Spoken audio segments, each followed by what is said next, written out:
Good morning, everyone. My name is Antoinette. I'm a research fellow at the University of KwaZulu-Natal and the founder of Bring the Elephant Home Foundation. This is a slightly different topic, but yeah, conservation is not just about management or science. It's also deeply philosophical. And behind every decision that we make around elephants, whether it's fences, translocations, rewilding, or coexistence, there's a deep philosophical question of what we value, why we value, and how we ought to act. So here at SAWMA, or in every elephant conservation debate, we see that these discussions are alive and well. They can feel contentious or even polarizing. Sometimes we are framed as the greenies against consumptive use, inclusive conservation versus exclusive conservation, or who bears the cost or bears the brunt of living with wildlife. But what if we look deeper? Could it be that beneath those labels, we share more common grounds that we are aware of? We have a passion for nature conservation, for coexisting with wildlife, and for ensuring that wildlife is conserved for future generations. So in this study, we looked at the philosophical foundations of 4 prominent conservation approaches. So we start with protectionist conservation, which is grounded in a duty, so a moral obligation, to protect species and ecosystems, even if that means excluding people. Then there's new conservation that is focused on utility. As nature framed as natural capital, it must deliver economic benefits for us to secure its protection. Then there is compassionate conservation, so that's driven by virtue and care, prioritizing animal welfare and reducing harm to individual animals. Lastly, there's convivial conservation, so that's rooted in justice. It promotes coexistence, it has plural values, and focus on equity. So these are very different philosophies. One is duty-bound protection, utilitarian cost-benefit analysis, empathy-driven welfare, and justice-based coexistence. So a key question that we ask in our study is, do people who live with wildlife strongly prefer one of these approaches, or do they actually combine them? So for this paper, we analyzed 728 questionnaires that we conducted in 5 different areas in South Africa, Namibia, and Thailand. So these are regions with totally different histories, cultures, socio-economic and political histories, and forms of human-elephant interactions. So we first looked at to what extent elephant conservation values are polarized. Then we look at how does support for these conservation approaches and conservation typologies differ among these contexts, demographics, and experiences. And then we looked at how widespread is value pluralism and what does it mean for our government methods. So the first site where we conducted questionnaires is the APNR, so the privately owned game reserves adjacent to Kruger National Park. There's high-end tourism as a more privileged form of land ownership and a history of exclusion. So if we look at some of the results on a high level, we saw that the respondents were mostly older, mostly male. We asked them about the benefits they perceive from elephants, so that this study group had the highest benefits, but the smallest percentage of financial benefits. So these benefits were more like leisure, enjoying spending time with nature, being part of a conservation landscape. We also looked at negative experience of living with elephants, and we saw that almost 70% of people living in the APNR, or the respondents of this questionnaire, experience negative impacts from elephants. Despite that, there were very positive attitudes towards elephants and very little negative attitude. So then in contrast, we conducted questionnaires at communities bordering Kruger National Park. This was conducted in Acornhoek, a rural community, a high unemployment rate, and very few direct benefits from conservation. So the results from our sample size was the respondents were much younger, there were more women. Half of them experienced some benefits from living close to Kruger National Park. A small percentage of that was financial. The lowest percentage of negative impacts from elephants. That's probably due to the elephant-proof fences around those reserves. The attitudes toward elephants were more ambivalent in this area. Then we worked closely with Kariga Game Reserve, and through the Kariga Foundation, we conducted questionnaires in the communities surround this reserve, and the Kariga Foundation is actively involved with community development and upliftment. So in this sample size, the respondents were also slightly younger, more female. They reported more moderate benefits from elephants. We didn't record any negative impacts from elephants. And attitudes were largely positive towards elephants. Then we surveyed a community in Namibia, in a community conservancy, where people are living in a very drought-prone area, unfenced and locally governed area. In this sample size, respondents were also younger, slightly more male. They noted relatively high financial benefits, but also a high level of conflict with elephants, and the attitudes were more negative compared to the other sample sizes. Lastly, a community in Thailand, a village that is surrounded by an unfenced protected area with about 300 elephants that very frequently cause damage to their pineapple farms. In this sample size, it was very balanced in terms of age and gender.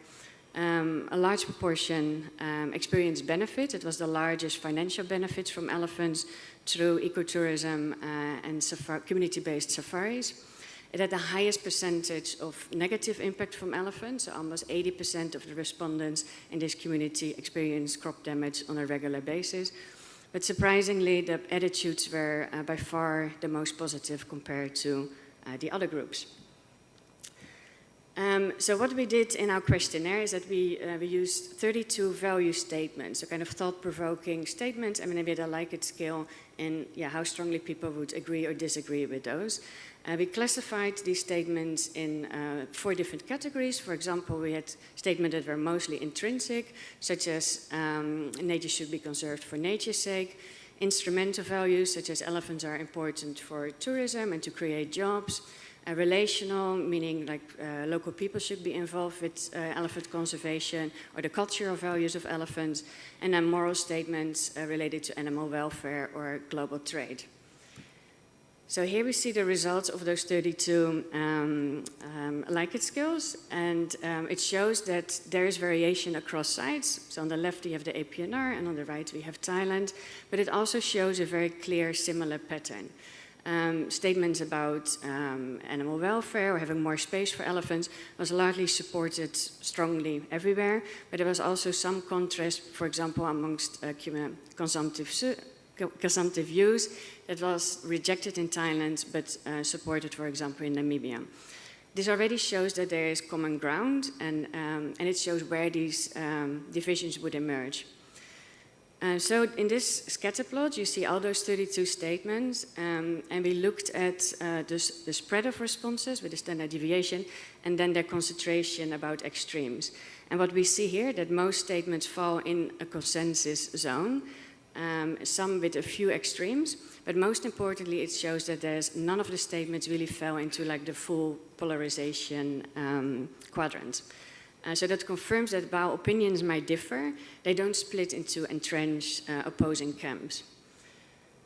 So what we see here is that consensus is much stronger than conflict. Across all the 5 sides, respondents broadly agreed on the intrinsic values, the space requirement of elephants, animal welfare issues, and that local people should be included in conservation strategies. When diversity emerged, it was mainly about market-based approaches and instrumental values. But even here, responses reflected nuance rather than entrenched polarization. So in short, it means that elephant conservation is not polarized by polarity, but instead most people combine values, and the differences are best described as pluralism and not division. So then we looked at the support for the different conservation approaches. So based on an extensive literature review, we developed a scoring system for each conservation approach for these 32 value statements. They received a score for these 4 conservation approaches.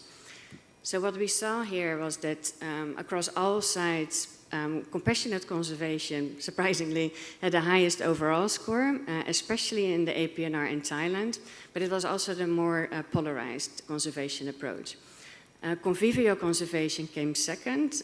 It shows the most stable and consistent support, particularly in the APNR and the communities around Kariga Game Reserve. Then Protectionist Conservation ranked third. It was moderately supported, but also slightly more polarized, and it again peaked in the APNR in Thailand. And then finally, New Conservation had the lowest overall support and was stronger in Acorn Hook and Namibia. So a big takeaway from this analysis is that across these different socio-ecological contexts, the care justice values were consistently outweighed the purely economic utility values. So people value welfare, justice, and intrinsic worth more than treating elephants as just financial assets. So then we looked at, do these values change, or are they reflecting the lived experience? So we noticed that younger people were more leaning towards compassionate and convivial conservation, while older respondents were more supportive of protectionist conservation. Conservation and tourism livelihoods, so people working in these fields, supported more protectionist conservation, compassionate and convivial, and that was also the case for benefits. So the strongest predictor for supporting compassionate and convivial were positive attitudes towards elephants. So a big takeaway here is that gender and negative impacts didn't have an influence on this, but the values do shift with age, livelihoods, and benefits and feelings towards elephants. So they shaped our lived realities. So then we developed, based on like the 16 personalities that you might be aware of, we developed 16 conservation typologies. So we used the combination of those 4 conservation approaches to dive a little bit deeper. Are people, which conservation approaches are people mostly supporting?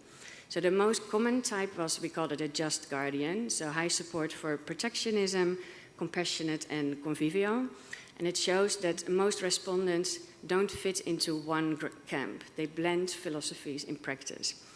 Again, positive feelings towards elephants was the strongest predictor of these justice-oriented profiles, and benefits also mattered, but to a lesser extent. Importantly, that new conservation also in this analysis was the least supported, so that people do value benefit, and it is important for attitudes, but that care and justice matter more.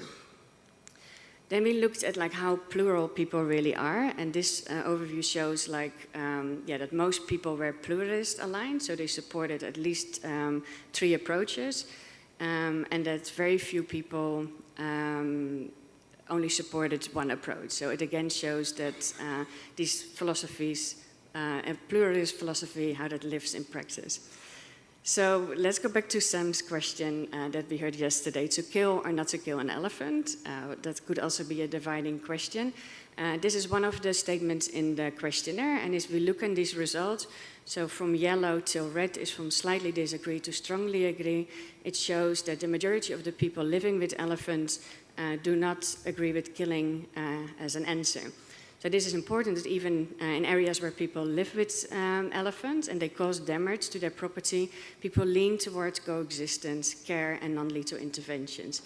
These results align with a study that was just published this month that showed that 90% of the respondents, also in communities adjacent to Kruger National Park, believe that wildlife should not be killed for commercial game.